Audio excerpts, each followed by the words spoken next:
Hello friends, welcome on my YouTube channel glow live study channel. मैं आपके लिए inorganic chemistry के notes लेकर आई हूँ बीएससी थर्ड ईयर के।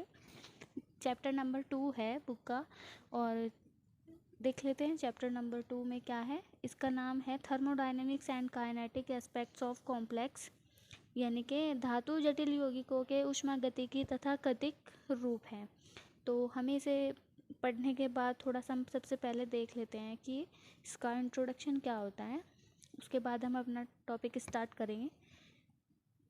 चलिए देखते हैं कि इसका इंट्रोडक्शन क्या है। जटिल यौगिक कॉम्प्लेक्स कंपाउंड धातु आयन, मेटल आयन तथा लिगेंडों के संयोग से बने होते हैं। यानी कि क्या कह रहे हैं कि जो कॉम्प्लेक्स कंपाउंड है वो मेटल आयन और लिगेंड के कॉम्बिनेशन से बने होते हैं। यदि धातु आयन तथा लिगेंडों के बीच आकर्षण बल प्रबल है, यानी कि क्या बोल रहे हैं कि यदि धातु आयन, इनके मेटल आयन और लिगेंड्स के बीच में अट्रैक्शन फोर्स क्या है, हाई है, तो स्थायी जटिल यौगिक प्राप्त होता है। यानी कि हमें क्या प्राप्त होता है, कॉम्प्लेक्स कंपाउंड, यानी कि स्टेबल कॉम्प्लेक्स कंपाउंड प्राप्त होता है। अधिकतर जटिल आयन अत्यधिक स्थायी होते हैं। मैक्सिमम जो कॉम्प्लेक्स कंपाउंड होते हैं, या सॉरी कॉम्प्लेक्स आयन होते हैं, वो अत्यधिक क्या होते हैं, स्टेबल होते हैं। फिर भी ये जलीय विलयन में बहुत कम मात्रा में वियोजित होते हैं, और अतः जटिल यौगिकों का स्थायित्व इनके बनने तथा वियोजित होने के सापेक्ष प्रवृत्तियों के द्वारा ज्ञात किया जाता है। यदि जटिल यौगिक स्थायी है, यानी कि क्या बोल रहे हैं, यानी कि कॉम्प्लेक्स कंपाउंड स्टेबल है। क्या है, कॉम्प्लेक्स कंपाउंड स्टेबल है, तो इसे उचित दशाओं में पर्याप्त समय तक अपरिवर्तित रखा जा सकता है। यानी कि पर्याप्त समय तक क्या रखा जा सकता है, नॉन चेंज, यानी कि हम इसे चेंज भी ना करें, रख सकते हैं। जब हम ऊष्मागतिकी को जटिल यौगिक के स्थायित्व का आधार मानते हैं, तो ऊष्मागतिकी हमें बताती है कि अभिक्रिया होगी या नहीं होगी, बट यह हमें अभिक्रिया के वेग के विषय में जानकारी नहीं देती। यानी कि ये हमें क्या नहीं देती, रिएक्शन की वेलोसिटी के विषय में जानकारी नहीं देती, इंफॉर्मेशन नहीं देती है कि अभिक्रिया धीमी गति से होगी या फिर तेज गति से होगी। यानी कि किस चीज़ की जानकारी नहीं देती है कि रिएक्शन हमारी स्लो स्पीड से होगी या फिर ज़्यादा स्पीड से होगी। चलिए एग्जाम्पल देख लेते हैं।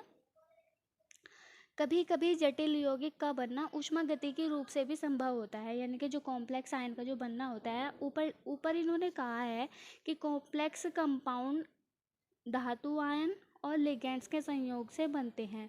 यहाँ पे कॉम्प्लेक्स कंपाउंड है, और यहाँ पर इन्होंने बोला है कि कभी कभी जटिल यौगिक का बनना ऊष्मागतिकी रूप से संभव है, परंतु गतिक रूप से यह बहुत धीमी गति से होता है। अतः प्रायोगिक रूप से हम यह कह सकते हैं कि रिएक्शन नहीं हो रही है, मतलब कि रिएक्शन थोड़ी सी ना के बराबर हो रही है। चलिए देखते हैं, अब हम अपना टॉपिक स्टार्ट करते हैं।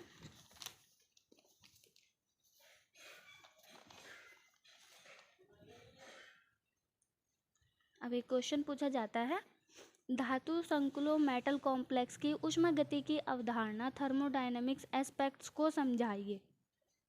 इसका फर्स्ट पॉइंट देख लेते हैं। केंद्रीय धातु आयन, सेंट्रल मेटल आयन तथा लिगेंड संयुक्त होकर कोई कॉम्प्लेक्स बनाते हैं। इनके केंद्रीय धातु आयन यानी कि सेंट्रल मेटल आयन और लिगेंड्स संयुक्त होकर कॉम्प्लेक्स आयन बनाते हैं। किसी कॉम्प्लेक्स के निर्माण में जितनी ऊष्मा उत्सर्जित होती है, यानी कि कॉम्प्लेक्स के निर्माण में, यानी कि कॉम्प्लेक्स बनाने में जितनी एनर्जी उत्सर्जित होती है, वह कॉम्प्लेक्स उतना ही अधिक स्थायी होगा। वो कॉम्प्लेक्स क्या होगा, उतना ही स्टेबल होगा जितनी कि उसको बनाने में एनर्जी उत्सर्जित की जा रही है, वह उतना ही स्टेबल होगा, स्थायी होगा। किसी कॉम्प्लेक्स का यह स्थायित्व ऊष्मागतिकीय स्थायित्व कहलाता है। ठीक है, इसका सेकंड पॉइंट देख लेते हैं। मेटल एंड लिगेंड के द्वारा कॉम्प्लेक्स निर्माण अनेक पदों में होता है। यानी कि मेटल और लिगेंड के कॉम्बिनेशन के द्वारा हम जो कॉम्प्लेक्स बनाते हैं उसके अनेक पदों में होता है। यानी कि अब देख लेते हैं, माना M एक मेटल है और L एक लिगेंड है, दोनों के कंबाइन होने से MLN कॉम्प्लेक्स बनता है। ठीक है, मेटल और लिगेंड के कॉम्बिनेशन से क्या बनता है, MLN कॉम्प्लेक्स बनता है। जैसे कि मैंने आपको इंट्रोडक्शन में भी बताया था कि जो मेटल है और लिगैंड है दोनों के कॉम्बिनेशन से क्या बनता है, कॉम्प्लेक्स कंपाउंड। अब यहाँ पे भी इन्होंने क्या कहा है, माना M एक मेटल है और L लिगैंड है, दोनों के कंबाइन होने से क्या बनेगा, MLN कॉम्प्लेक्स, यानी कि M तो मेटल हो गई, L लिगैंड हो गया और दोनों के मिलने से क्या हो गया, MLN क्या बन गया, कॉम्प्लेक्स। चलिए देख लेते हैं कुछ कॉम्प्लेक्सेस। ये मेटल है प्लस L लिगैंड है, तो हम क्या बनाएंगे, इसका कॉम्प्लेक्स क्या बन जाएगा, ये हो जाएगा Ml। और इसका स्टेबिलिटी कांस्टेंट देख लेते हैं, जो ये Ml है ये ऊपर ले लेंगे और जो ये M प्लस L है उसको हम क्या ले लेंगे, मल्टीप्लाई में नीचे ले लेंगे। दूसरा देख लेते हैं, ML प्लस के L क्या बन जाएगा, Ml2। इसका स्टेबिलिटी कांस्टेंट क्या होगा, Ml2, ये आ जाएगा पूरा ऊपर और इसको हम दोनों को क्या ले लेंगे, नीचे मल्टीप्लाई में ले लेंगे। यहाँ प्लस में है Ml प्लस L और यहाँ क्या ले लेंगे, हम मल्टीप्लाई में ले लेंगे Ml इंटू L। चलिए अब इसका थर्ड पॉइंट देख लेते हैं, Ml2 प्लस L क्या बन जाएगा, Ml3 और इसका स्टेबिलिटी कांस्टेंट क्या बन जाएगा, Ml3 अपॉन, यानी कि ये Ml3 ऊपर ले लेंगे और जो Ml2 प्लस L है इन दोनों को हम कहाँ ले लेंगे, अपॉन में ले लेंगे, दोनों को मल्टीप्लाई में। फिर देख लेते हैं MLN-1 प्लस L और ये क्या बन जाएगा, इसका कॉम्प्लेक्स MLN। ठीक है, इसका स्टेबिलिटी कांस्टेंट क्या बन जाएगा, ये ऊपर ले लेंगे MLN और ये नीचे ले लेंगे MLN-1 इंटू L, दोनों को कहाँ ले लेंगे, इंटू में ले लेंगे। चलिए देख लेते हैं ये है क्या, यहाँ K1 K2 K3 dot dot Kn पदीय स्थायित्व नियतांक है, यानी कि क्या है, स्टेट स्टेबिलिटी कांस्टेंट है। इसको क्या बोल सकते हैं हम, पूरा स्टेबिलिटी कांस्टेंट भी बोल सकते हैं। एक सीरीज में चल रहा है तो ये कहाँ तक जाएगा, Kn तक, K1 K2 K3 dot dot Kn। इसको क्या बोलते हैं, स्टेबिलिटी कांस्टेंट, याद रखिएगा। समझ आया आपको। अब देख लेते हैं आगे, इनके कांस्टेंट को इस प्रकार से भी लिख सकते हैं, देखिए और भी इसके वो दिए गए हैं, M प्लस L, दोबारा देख लेते हैं Mn और ये क्या हो जाएगा, β1, यानी कि ये भी स्टेबिलिटी कांस्टेंट, ये दूसरा स्टेबिलिटी कांस्टेंट ले लेंगे तो क्या हो जाएगा, Ml अपॉन, दोनों को कैसे ले लेंगे, मल्टीप्लाई में, सेम है बिल्कुल। M यहाँ Ml लिया गया है और यहाँ हम कितने L ले लेंगे, 2L ले लेंगे, तो M प्लस 2L क्या बन जाएगा, Ml2, सेम बनेगा। उसका लेने का तरीका अलग है लेकिन बाकी सब सेम है। अब इसका भी स्टेबिलिटी कांस्टेंट निकालेंगे तो ये ऊपर आ जाएगा Ml2 अपॉन में क्या आ जाएगा, M इंटू L का स्क्वायर आ जाएगा यहाँ पे। ठीक है, अब हम देखते हैं Ml, यहाँ पे Ml2 लिया था, अब यहाँ पे हम कितना लेंगे, M प्लस के 3L, क्या बन जाएगा, कॉम्प्लेक्स Ml3 और β3 equal to Ml3 upon M, L की पावर कितनी हो जाएगी, 3 हो जाएगी। आप इसको एक ट्रिक के हिसाब से भी देख सकते हैं कि यहाँ पे क्या है, L के साथ में कुछ भी नहीं है तो 1 आएगा, तो यहाँ पे पावर कुछ भी नहीं आएगी। दूसरी पावर देख लेते हैं, पावर के हिसाब से देंगे, यानी कि ये तो पावर नहीं है लेकिन इधर लगेगी, तो हम ट्रिक के हिसाब से भी इसको याद कर सकते हैं। Ml2 हो जाएगा, तो ये तो जो का तो हम ऊपर रखेंगे और नीचे जितना ये आएगा उतनी हम इसको पावर लगा देंगे और दोनों को क्या रख देंगे, मल्टीप्लाई में, इन दोनों को मल्टीप्लाई में रख देंगे। सॉरी मैं इसको बोल रही थी, इसको मल्टीप्लाई में रख देंगे और ऊपर ये रख देंगे जो का त्यों, ऐसे ये ले लेंगे और ऐसे ही ये ले लेंगे। जहाँ सॉरी एक रह गया, M प्लस NL, ये क्या बन जाएगा, MLN बन जाएगा। इसका stability constant βn equal to MLN upon में M इंटू L की पावर n हो जाएगा।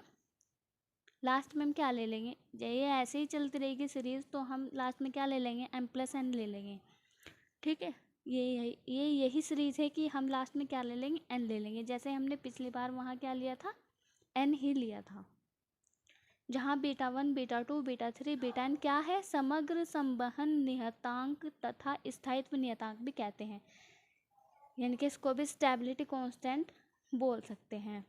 अतः समग्र स्थायित्व नियतांक तथा पदीय स्थायित्व नियतांक रिलेशन संबंध इस प्रकार होता है, इनके इनका रिलेशन किस प्रकार होता है, βn is equal to K1 K2 K3 dot dot Kn होता है। ये क्या हो गया, इसका रिलेशन इस प्रकार होता है, यानी कि क्या हो गया, इसका रिलेशन हो गया दोनों में, समग्र स्थायित्व नियतांक में और पदीय स्थायित्व नियतांक में रिलेशन। ठीक है, चलिए अब इसके आगे पॉइंट देख लेते हैं।